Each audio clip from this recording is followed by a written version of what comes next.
Hello student, आज हम बात करेंगे क्लेवेज के बारे में। क्लेवेज क्या होता है, इसकी पूरी प्रोसेस क्या रहती है। इससे पहले जो मैंने टॉपिक में बात की थी वो युग्मक जनन एंड फर्टिलाइजेशन के बारे में बताता हूँ। फर्टिलाइजेशन क्या होता है, देन उसके 7 आपके पॉइंट थे, इसमें से मैंने दो पॉइंट्स आपके लिए कराए थे। देन आपका ये 3rd पॉइंट है जिसमें मैं आपको बताने वाला हूँ क्लीवेज क्या होता है, क्लीवेज में क्या रहता है, इसकी प्रोसेस क्या रहती है, किस तरीके से इसको रिफाइन करेंगे, सारी चीज़ें देखेंगे। तो डायग्राम में आप देख रहे हैं पूरा डायग्राम सिस्टमेटिक तरीके से बना हुआ और मैं आपको बताऊंगा पॉइंट बाय पॉइंट के क्लीवेज का फर्टिलाइजेशन से क्या होता है, इसकी पूरी प्रोसेस क्या रहती है, ये सभी चीज़ें हम जानेंगे। किस तरीके से कार्पस लूटियम इम्बार्गोफूड का फॉर्मेशंस करता है आगे के लिए, ओके। तो इसके बारे में जानेंगे, लेकिन आज मैंने डेफिनेशंस नहीं, मैं विदाउट डेफिनेशंस आपको बताने वाला हूँ। डेफिनेशंस आप पढ़ लीजिएगा, ये थोड़ा डीप टॉपिक है और इसको आप थोड़ा सा ध्यान से देखेंगे तो आपको सारा समझ में आएगा। मैं पूरी कोशिश करूँगा कि ये आपको पूरा टॉपिक क्लियर हो, ओके। लेकिन इसको ध्यान से जरूर देखें कि क्लीवेज में क्या रहता है, किस तरीके से फर्टिलाइजेशन है इसके अंदर होता है, ओके। तो चलिए इसको स्टार्ट करते हैं और देखते हैं क्लीवेज में क्या होता है, ओके। सबसे पहले हम बात करेंगे विदलन के एग्जैक्टली विदलन क्या होता है।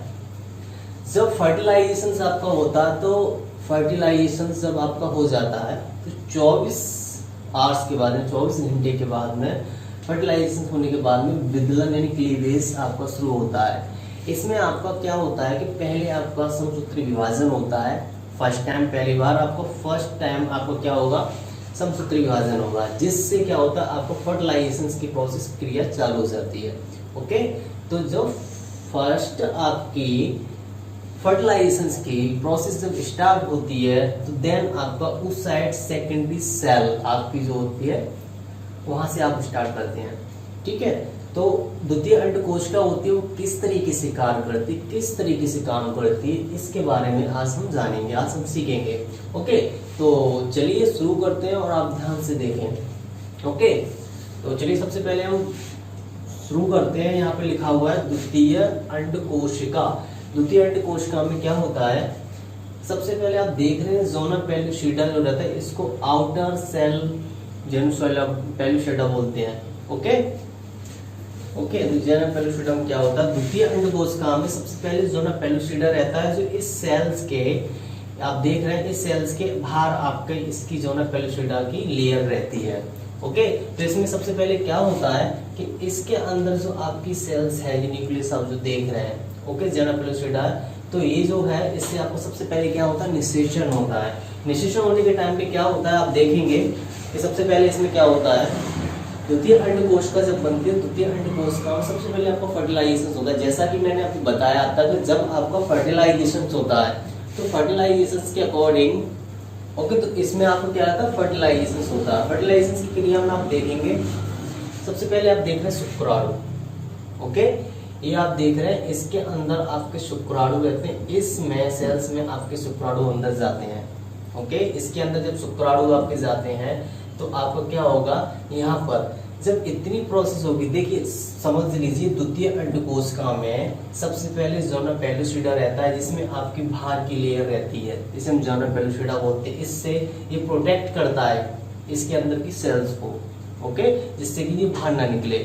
लेकिन अंदर ही अंदर ये क्या कहती है, बढ़ती है, आगे के लिए साइज इसका जो बढ़ता है, ठीक है।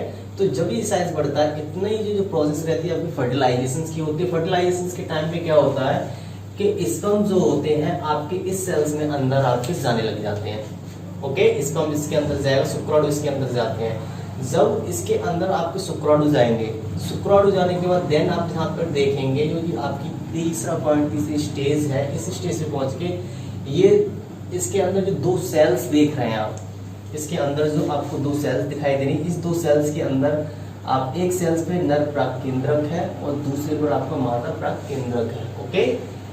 मतलब नर प्राकेंद्र आपका हो गया मेल प्रोन्यूक्लियस और मादा प्राकेंद्रक हो गया फीमेल प्रोन्यूक्लियस।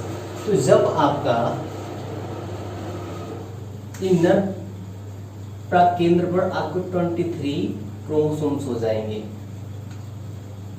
ओके, और उसके बाद मादा प्रोकेंद्र पे यहाँ पे भी आपके 23 क्रोमोसोम्स हो जाएंगे।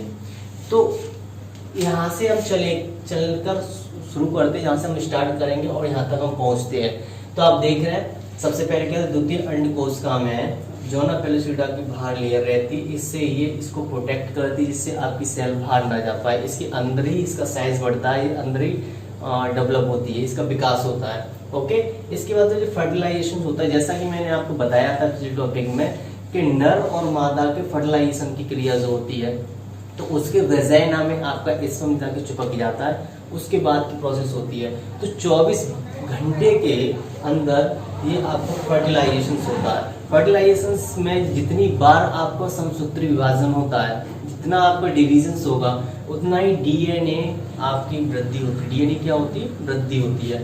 ओके, तो यहाँ देख रहे हैं द्वितीय अंडकोश का जोना पेलोसिडा में निषेचन क्रिया फर्टिलाइजेशन होती है, तब आपके इस सेकंड स्टेज पर जाके शुक्राणुस के अंदर सेल्स में जाने लगते हैं। ओके, इस सेल्स को पकड़ने लगेंगे, इसको खाने लगेंगे, इस पे चिपक जाएंगे, तो ये शुक्राणु की प्रोसेस होती है। देन जब शुक्राणु इसके अंदर सेल्स पे जाएंगे तो पहली जो आपकी स्टेज है नर प्राक केंद्र, इसमें आपके 23 क्रोमोसोम्स रहते हैं। देन मादा प्राक केंद्र पर भी आपके 23 क्रोमोसोम्स रहते हैं।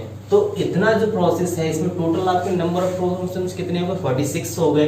तो ये आपके 46 क्रोमोसोम्स कहलाते हैं। ठीक है, इसके बाद आपका क्या होता है? युग्मनज ज़ायगोट का फॉर्मेशन होता है। क्या होता है? ज़ायगोट का फॉर्मेशन होगा। कैसे?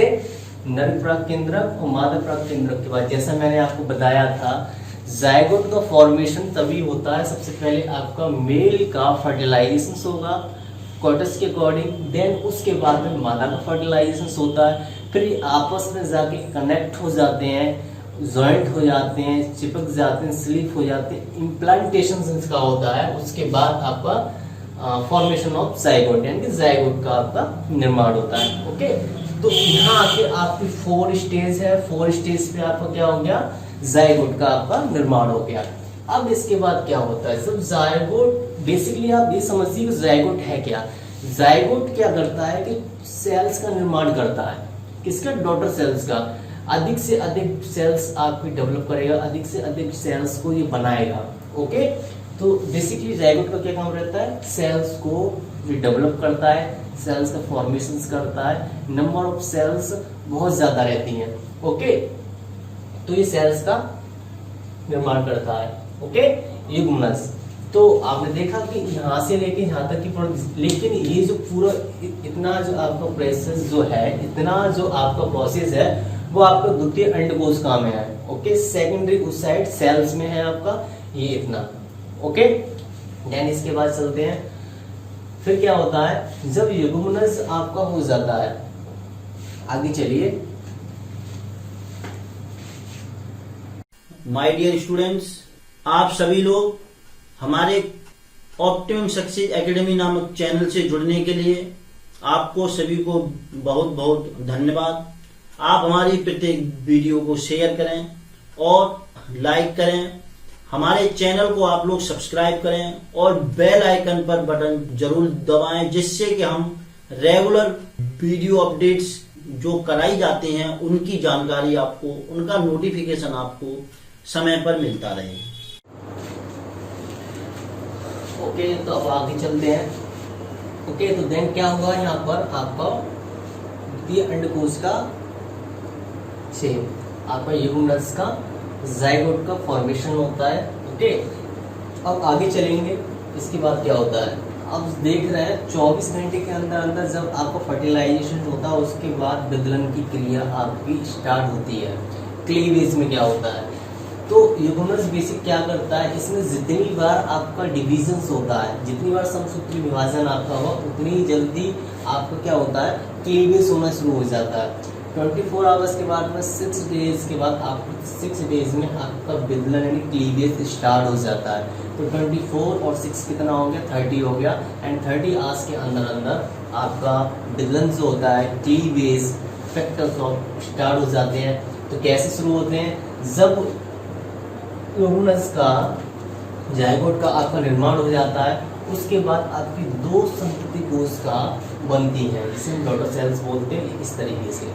ओके, 6 दिन का आपका टाइम है निषेचन होने के अनुसार। जब निषेचन आपका हो जाएगा तो निषेचन के 6 दिन के बाद में आपको क्या कहते हैं, फर्टिलाइजेशन होता है। फर्टिलाइजेशन नहीं, विदलन हो, क्लीवेज होगा। तो आप देख रहे हैं जब युग्मनज से आपके प्रक्रिया चालू होती है तो सबसे पहले आपकी 2 डॉटर सेल्स बनती है। ओके, आप देख रहे हैं कि 2 डॉटर सेल्स हैं, ये क्लीवेज की प्रक्रिया है जो आपकी चालू हो जाती है। ओके, उसके बाद देन जब 2 आपकी सेल्स बनेगी देन आगे आप चलेंगे नेक्स्ट। तो आप देख रहे हैं यहाँ पर 4 डॉटर सेल्स आपकी बनी हुई है। ओके, ये दिख रही है आपकी 2 और यहाँ पर आपकी 4 डॉटर सेल्स बन रही है। ओके, लास्ट अब यहाँ बात करेंगे, यहाँ पर आपकी 8 आपकी डॉटर सेल्स बननी है। तो बेसिक क्या रहता है, विदलन जो रहता है क्लीवेज में, जो आपकी सेल्स जो आप बनती है, डॉटर सेल्स जो बनती है आपकी 16 से लेके 18 तक रहती है। आपकी 16 रहेगी या 16 से अधिक रहेगी। ओके, तो यहाँ देख रहे हैं सबसे पहले आपकी 2 डॉटर सेल्स बनी, उसके बाद आपकी 4 डॉटर सेल्स बनी, इसके बाद आपकी 8 डॉटर सेल्स बनी। तो इस तरीके से विदलन की आपकी प्रक्रिया चालू होती है। लेकिन आफ्टर फर्टिलाइजेशन, जब आपका फर्टिलाइजेशन कंप्लीट हो जाएगा उसके 6 घंटे के बाद, 6 दिन के बाद में आपका स्टार्ट होता है, शुरू होता है। ठीक है, तो जब ये आपका हो जाता है 2 डॉटर सेल्स 4 और एंड 8, इसके बाद में आपका मोरुला का आपका फॉर्मेशन होता है। किसका होता है, मोरुला का। मोरुला का बेसिक क्या रहता है, ये इम्बायरो को डेवलप करता है कि इम्बायरो कैसे बनेगा, कैसे आगे उसका इम्प्लांटेशन होता है। ओके, तो जब इम्प्लांटेशन इसका होगा तो तब को हम बोलते हैं मोरुला। तो मोरुला में क्या रहता है, या तो मोरुला में आपकी या तो 8 आप 16 आपकी सेल्स रहेंगी या 16 से अधिक रहेंगी। तो आप यहाँ पे देख रहे हैं इसके अंदर, मोरुला के अंदर आपकी जो सेल्स हैं, स्मॉल सेल्स बोलते हैं, जो इम्बायरो को डेवलप करती है। ये क्या हो, जितनी मोरुला के अंदर सेल्स बनती हैं वो सारी सेल्स जो होती हैं इम्बायरो में चली कार्बास में चली जाती है, जिससे इसका इम्बायरो का इम्प्लांटेशन होता है। ओके, इसका होता है इम्प्लांटेशन का होता है। तो इसके अंदर आपकी 16 से अधिक आपकी स्मॉल सेल्स रहती हैं जो इम्बायरो को बनाती हैं, इम्बायरो का इम्प्लांटेशन करती हैं, जिससे मोरुला से होता है। तो सेकेंडरी साइड सेल से जायगोट का फॉर्मेशन होता है। तो यहाँ पर आपका जो प्रोन्यूक्लियस केंद्र रहता है वहाँ आपके 23 गुणसूत्र रहते हैं, एंड मादा के भी आपके 23 गुणसूत्र रहते हैं। टोटल कितने हो गए आपके 46 रह गए। देन जब आपका जायगोट का फॉर्मेशन होता है तो आफ्टर आपका जायगोट से आपको क्लीवेज की प्रोसेस आपकी स्टार्ट होती है। तो क्लीवेज में जायगोट में क्या होगा, जायगोट में जितना आपका जल्दी डिविजन्स होगा उतनी जल्दी आपकी क्या होगी, डॉटर सेल्स बनना शुरू होती हैं। तो यहाँ पर आपकी प्रोसेस बहुत जल्दी तेज से शुरू होती है। तो आप देख रहे हैं यहाँ पर आपकी 2 डॉटर सेल्स है, देन उसके बाद 4 डॉटर सेल्स है, इसके बाद आपकी 8 डॉटर सेल्स है। तो यहाँ से यहाँ तक आपका क्लीवेज रहा। क्लीवेज के बाद में आपका फॉर्मेशन किसका होता है, एंड मोरुला का। किसे क्या बोलते हैं, मोरुला। मोरुला में क्या रहता है, या तो आपकी 16 आपकी सेल्स रहेंगी, 16 से अधिक रहेंगी। तो इसके अंदर ये जो होती है स्मॉल सेल्स होती हैं और बेसिकली ये जो है इम्बायरो का इम्प्लांटेशन करती हैं। ओके, उसको डेवलप करने के लिए ये इसका वर्क रहता है। देन यहाँ पर हम बात करेंगे कोरपपिटी में। कोरपपिटी में जैसे बताया था ये आपकी सेल्स जो है पुल्पी गुहा जिसे बोलते हैं, पुल्पी गुहा के लिए सेल्स आपकी कार्य करती हैं कोरपपिटी के लिए। तो जब आपको मोरुला का इम्प्लांटेशन हो जाता है, आफ्टर आपका कोरपपिटी में आपकी जितनी भी सेल्स होती है पुल्पी गुहा बनाने के लिए कार्य करती है। तो ये जितनी भी सेल्स हैं इसको ये गर्भाशय के अंदर आपकी ज़्यादा इम्प्लांटेशन करने के लिए जाती है। ओके, तो जब ये कोरपपिटी से आपकी गर्भाशय की तरफ आप इम्प्लांटेशन के लिए सेल्स जाएंगी, तो आप यहाँ देख रहे हैं ये आपकी कोरपपिटी है। ओके, कोरपपिटी में क्या रहता है, इसमें भी आपके अंदर सेल्स रहती है। ओके, ये सेल्स आपकी है जो कोरपपिटी कहलाती है। तो इसके बाद क्या रहता है, जो मोरुला में आपकी जब स्मॉल सेल्स रहती हैं, छोटी छोटी सेल्स रहती हैं जो भ्रूण का इम्प्लांटेशन करती हैं। इम्प्लांटेशन करने के बाद में इसके बाद अपने पोरोकुटी का जो पार्ट रहता है, ये पोरोकुटी का पार्ट कुल्वी गुहा को बनाता है, जिससे आपकी वेजाइना से अंडवाहिनी से फैलोपियन ट्यूब से होकर आपकी गर्भाशय पोरोकुटी से सेल्स आपकी पहुंचती हैं। ठीक है, किससे पहुंचती है? अंडवाहिनी से होकर आपकी पहुंचती है। देन आपका रोपिक जो पोरोकुटी है, ओके, तो देन रोपिक पोरोकुटी है, इसको हम ब्लास्टोसाइट्स बोलते हैं। इससे क्या होता है, जब ये आपके गर्भाशय में अंदर जाता है तो इससे क्या होता है, जोना पेलोसेल्ला जो आपने बताया था, जोना पेलोसेल्ला रहता है, इससे इसकी जो बाहर की लेयर जो रहती है, परत जो रहती है, धीरे धीरे धीरे धीरे खत्म हो जाती है। कब रहती है? आफ्टर ब्लास्टोसाइट, यानी रोपिक पोरोकुटी जब इसके अंदर से सब सेल इसके अंदर जाने लगेंगी तो जोना पेलोसेल्ला जो है, इसकी आपकी जो बाहर की परत है वो टूटी जाती है, खत्म हो जाती है धीरे धीरे तरीके से। मैंने आपको बताया था जोना पेलोसेल्ला यहाँ पर द्वितीय अंडकोशिका के अकॉर्डिंग इसको रोक के रखती है, इसके अंदर इसका साइज बढ़ता है, इसी के अंदर ये डेवलप होती है।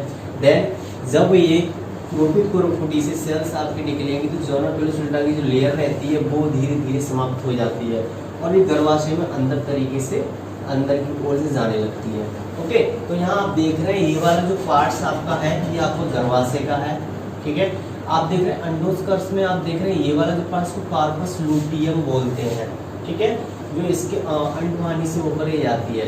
अंडोस्कर का एवोल्यूशन होता है, एवोल्यूशन आपका जो बनता है पूरी तरीके से तो ये आपका बनता है। तो जैसा मैंने आपको बताया, इसके अंदर फैलोपियन ट्यूब के द्वारा आपकी क्या रहती है, सेल्स आपके इसके अंदर पहुंच जाती है, जिससे आपको भ्रूण का इम्प्लांटेशन होता है। देन आप ये सारी जो सेल्स देख रहे हैं, ओके, पहली सेल्स है आपकी द्वितीय अंडकोशिका, उसके बाद आपको फर्टिलाइजेशन का प्रोसेस स्टार्ट होता है, जिससे स्पर्म में आपकी शुक्राणु जाना शुरू हो जाते हैं, सेल्स में शुक्राणु जाना आपके शुरू हो जाते हैं। तो देन क्या होता है, नर प्राप्त के अंदर 23 क्रोमोसोम्स एंड मादा में आपके 23 क्रोमोसोम्स होते हैं। उसके बाद जायगोट का निर्माण होता है। तो ये जितने भी आपके अंदर ये सेल दिख रही है अंडवाहिनी के द्वारा आपस में जॉइंट होके और एक भ्रूण का एम्ब्रियो का इम्प्लांटेशन करती है। ओके, समझ आ रहा है किसका? आप देख रहे हैं 2 कोश का, 4 कोश का, 8 कोश का एंड 60 से अधिक कोश का। तो ये जितनी भी आपकी सेल्स आपको दिख रही है, ये सारी की सारी सेल्स क्या होती हैं, अकॉर्डिंग टू जाइगोट फॉर्मेशंस, फिर ये अंदर इसमें गर्भाशय के अंदर जाकर इसका क्या करती है, इम्प्लांटेशंस करती हैं, भ्रूण को डेवलप करती है, भ्रूण को बनाती है। ओके, तो अंडोस्कर क्या है, ये एवोल्यूशन है जो इस अंडवाहिनी के द्वारा अंदर पहुंचता है।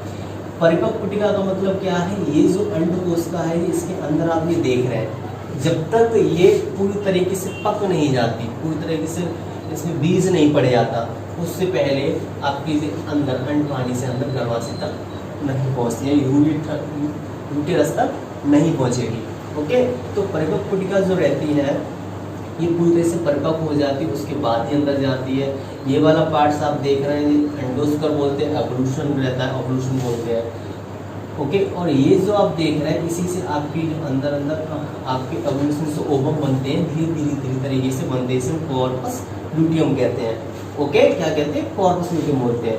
तो इस तरीके से पूरा ये क्लीवेज का प्रोसेस है। ठीक है, इस तरीके से इसका भ्रूण का इम्प्लांटेशन होता है। देन पॉइंट बाय पॉइंट एक बार फिर से समझ लीजिए, द्वितीय अंडकोशिका में आपकी जोना पेलोसेल्ला में सेल्स में आपकी बाहर की लेयर रहती है, इसमें सेल्स बाहर नहीं निकल पाती, इसके अंदर ही ये बढ़ती हैं, इनका साइज जो होता है अंदर ही बढ़ता है, अंदर ही डेवलप होती है। देन फर्टिलाइजेशन के 24 घंटे के बाद में आपका क्लीवेज प्रोसेस स्टार्ट होता है। तो मैंने आपको जैसे बताया, सेकंड आपको पोजीशन जो आपकी है, यहाँ पर आपकी सेल्स हैं, इस सेल्स में क्या होता है, शुक्राणु उसके अंदर जाने लगते हैं, सेल्स उसको पकड़ने लगती है। उसके बाद आपका नर प्राप्त केंद्रक जो बोलते हैं 23 क्रोमोसोम्स इसमें आना शुरू हो जाती है। किसमें? फर्टिलाइजेशन में। मेल में आपके 23 क्रोमोसोम्स आपके बनेंगे, उसके बाद 23 आपके मादा में बनेंगे। तो टोटल नंबर ऑफ क्रोमोसोम्स कितने हो जाते हैं? 46 हो जाते हैं। देन इसके बाद में आपका फॉर्मेशन किसका होगा? जाइगोट का होगा। ओके, तो ये इतना जो प्रोसेस है आपका जाइगोट का, तो जाइगोट क्या करते हैं, जाइगोट में जितना डिवीजन होता है, जितना अधिक डिवीजन होगा बार बार, उतनी सेल्स आपकी जल्दी बनेगी। उसके बाद 6 दिन के बाद में आपका क्लीवेज प्रोसेस जब स्टार्ट होता है तो इसमें आपकी सेल्स बनना शुरू हो जाती है। जैसे 2 सेल्स आपकी यहाँ पर बनी संतति कोश का, 4 टोटल सेल्स आपकी यहाँ पर बनी, 8 सेल्स आपकी यहाँ पर बनी, और मोरुला में आपको क्या रहता है, 16 से अधिक आपकी क्या रहती है, सेल्स रहती है। ओके, तो यहाँ से और यहाँ तक का जो प्रोसेस जो मैंने आपको बताया क्लीवेज का प्रोसेस है, क्लीवेज का पार्ट है जो आपका रहता है आफ्टर जाइगोट। जाइगोट के बाद में आपका क्लीवेज प्रोसेस स्टार्ट होता है। कब, जब फर्टिलाइजेशन हो जाएगा, फर्टिलाइजेशन के बाद में जाइगोट बनता है, जाइगोट के बाद में आपका क्लीवेज का प्रोसेस स्टार्ट होता है। इसके बाद आपका मोरुला का फॉर्मेशन होता है। मोरुला में क्या रहता है, आपकी छोटी छोटी सेल रहती है, कोशिका रहती हैं, जो वुड का इम्प्लांटेशन करती हैं, उसको बढ़ाती हैं, उसको डेवलप करती हैं। इसके बाद कोरोपिटी जो है, इसमें आपकी सेल्स रहती हैं। ओके, जैसा कि मैंने अभी आपको बताया था, इसके अंदर जो सेल रहती है वो इसके अंदर आपकी दरवाजे से होके आपकी पहुंचती है। लास्ट जो है रोबित को इसको ब्लास्टोसाइट बोलते हैं। तो जब ये सेल्स आपकी बाहर निकलती हैं तो जोना पेलुसिटा की जो लेयर होती है, धीरे धीरे जिस तरीके से ये अंदर पहुँचेगी उसी तरीके से धीरे धीरे जोना पेलुसिटा की जो परत है, जो लेयर है, वो खत्म होती चली जाती है और ये रोबिट इसके अंदर पहुँच जाती है। तो ये इसी तरीके से पूरे प्रोसेस से, पूरी प्रक्रिया से क्लीवेज होता है और इस तरीके से पूरा वुड का एम्ब्रायो का इम्प्लांटेशन होता है। तो इस तरीके से पूरा इम्प्लांटेशन होगा और गर्भाशय के अंदर आपका वुड बनना शुरू हो जाता है, जो डेवलप होता है डे बाई डे। इस तरीके से एम्ब्रायो का इम्प्लांटेशन होता है। ओके, तो आई होप आपको समझ आया होगा इस तरीके से बिदलन में क्या होता है, क्या नहीं होता। ओके, तो आगे मिलेंगे हम नेक्स्ट टॉपिक पे। इसी यूनिट में आपके नेक्स्ट टॉपिक पे मिलने वाले हैं। अगर आपको कोई भी डाउट है तो कमेंट बॉक्स में जाकर कमेंट जरूर करें। Okay, thank you.